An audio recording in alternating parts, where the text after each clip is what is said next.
Jersey মাথারে কিনে দিয়ে একাত লম্বা জার্সি ঠ্যাঙ্গেরে কিনে দিয়ে একাত লম্বা ভাই জার্সি গুলি দিয়ে বাস জায়গাটা সাইবেন নিয়ে কেউ গোড়া দিয়ে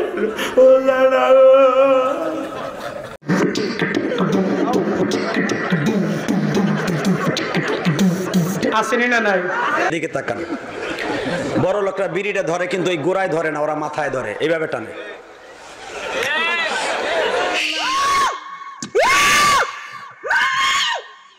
মুরব্বি মুরব্বি আমাদের দেখা বা আমাদের অগ্রজদের বর্ণনা মতে 70-80 কিংবা 90-এর দশকে বাংলাদেশের ধর্মপ্রাণ মানুষেরা সারা বছর ওয়াজের অপেক্ষায় থাকতেন, বিশেষ করে শীতকালে। এখানে যারা আয়োজন করতেন, যারা বক্তা হিসেবে আসতেন বা যারা শ্রোতা হিসেবে অংশ নিতেন, সবার মধ্যেই থাকতো এক পবিত্র অনুভূতি। মহান আল্লাহকে কাছে পাওয়ার পরম সুযোগ হিসেবে দেখতেন ওয়াজ মাহফিলকে। ওয়াজ শুনে অনেকের জীবন পাল্টে যাওয়ার অজস্র নজির আছে আমাদের সমাজে। তখনকার বক্তাদেরকে খুবই সম্মানের চোখে দেখা হতো, আর ওই সময়ের ওয়াজ মাহফিলও ছিল জ্ঞান অর্জনের জায়গা, ছিল আত্মশুদ্ধির মাধ্যম। তখনকার সময়ে বেশিরভাগ মানুষই স্বেচ্ছাশ্রমে কাজগুলো করতেন, কিন্তু আজ ওয়াজ মানেই এখন ট্রেন্ডিং ভিডিও, হাসির কন্টেন্ট আর ভাইরাল হুজুরদের শো। এই বদলে যাওয়া ওয়াজ সংস্কৃতি আমাদের সমাজে কি বিরূপ প্রভাব ফেলছে না? বাংলাদেশে ইসলামী বক্তৃতার এক গৌরবময় ইতিহাস রয়েছে। একজন আলেম যখন ওয়াজ করতেন, ইহকাল পরকাল, চলমান জীবন ব্যবস্থা, নবী রাসূলদের অনুসরণ, মা বাবার প্রতি দায়িত্ব নিয়ে বাস্তব ভিত্তিক গঠনমূলক আলোচনা করতেন, তখন অনেক মানুষের চোখে পানি চলে আসতো। কোরআনের ব্যাখ্যা, হাদিস, নৈতিকতা, সমাজ সংস্কার সবই ছিল তাদের বয়ানে। ওয়াজ ছিল তখন আত্মার খোরাক। গ্রামের মসজিদের মাঠে হোক বা শহরের মঞ্চে, মানুষ যেত নিজেকে বদলাতে, শিক্ষা নিতে। কিন্তু সময়ের সাথে বদলে যেতে থাকে এই চিত্র। ইউটিউব, ফেসবুক, টিকটক, সোশ্যাল মিডিয়ায় ঢুকে পড়ে ওয়াজের ভিডিও। প্রথমে ভালো কথা ছড়ালেও পরে দেখা গেল যে হুজুর যত বেশি হাসাতে পারেন, যার কণ্ঠ যত ড্রামাটিক, সে তত ভাইরাল। এখন ওয়াজ মানেই নাটকীয় সংলাপ, ভাড়ামি, রাজনীতি নিয়ে চটকদার কথা আর মহিলাদের নিয়ে ঠাট্টা তামাশা। অনেক বক্তা এখন নিজের ওয়াজকে কনসার্টে রূপান্তর করেছেন।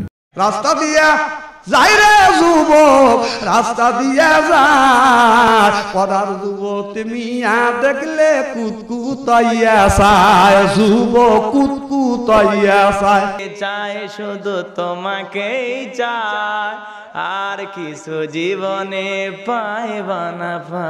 মধু হয় হয় রে বেশি খাওয়াইলা, মধু হয় হয় রে বেশি খাওয়াইলা, কোন কারণে?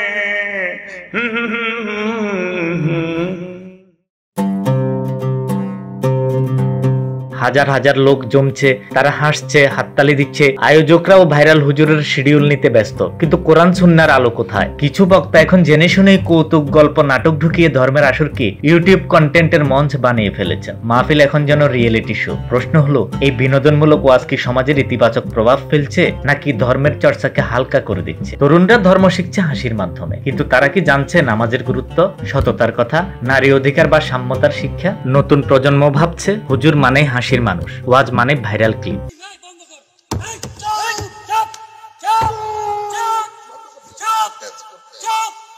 اللهم صل على سيدنا محمد وعلى آله وأصحابه وبارك وسلم।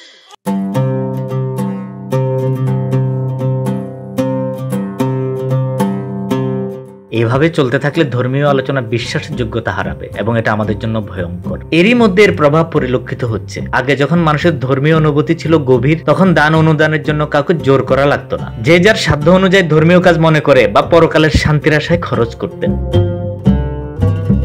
কিন্তু এখন সে বক্তা না থাকায় বা আগের সে ভাবগম্ভীর পরিবেশ না থাকায় অনেকে মাহফিলে দান খয়রাত করতে উৎসাহ বোধ করেন না। বক্তারা ওয়াজের শেষে নিজেরাই টাকা উঠানোর কাজে ব্যস্ত হয়ে পড়েন। ক্ষেত্র বিশেষে বক্তার সাথে চুক্তি থাকে, যে যত বেশি টাকা উঠিয়ে দিতে পারবে সে তত পার্সেন্টেজ পাবে। কিন্তু আমাদের দরকার এমন বক্তা যারা আধুনিক মাধ্যম ব্যবহার করেও মূল বার্তা বজায় রাখতে সক্ষম। দরকার এমন ওয়াজ যা মানুষকে উদ্বুদ্ধ করে, শুধু বিনোদন নয়। ধর্মের প্রতি ভয় কেটে গেলে মানুষ যে কোনো খারাপ কাজ করতে পারে। তাই আমাদের চাওয়া মাহফিল হোক সত্য, শান্তি ও শিক্ষার জায়গা, যেন সস্তা হাস্যরসের মঞ্চ না হয়। আপনি কি মনে করেন, বর্তমান ওয়াজ সংস্কৃতি আমাদের কি উপকার করছে নাকি ধীরে ধীরে ক্ষতি করছে? কমেন্টে আপনার মতামত লিখুন। সাবস্ক্রাইব করুন ইকুয়াল এন্টারটেইনমেন্ট চ্যানেলে, আর শেয়ার করুন এই ভিডিওটা, যাতে মানুষ জানে ধর্ম কোনো রঙ্গমঞ্চ নয়, এটা ইহকাল এবং পরকালের ভালো থাকার একমাত্র মাধ্যম।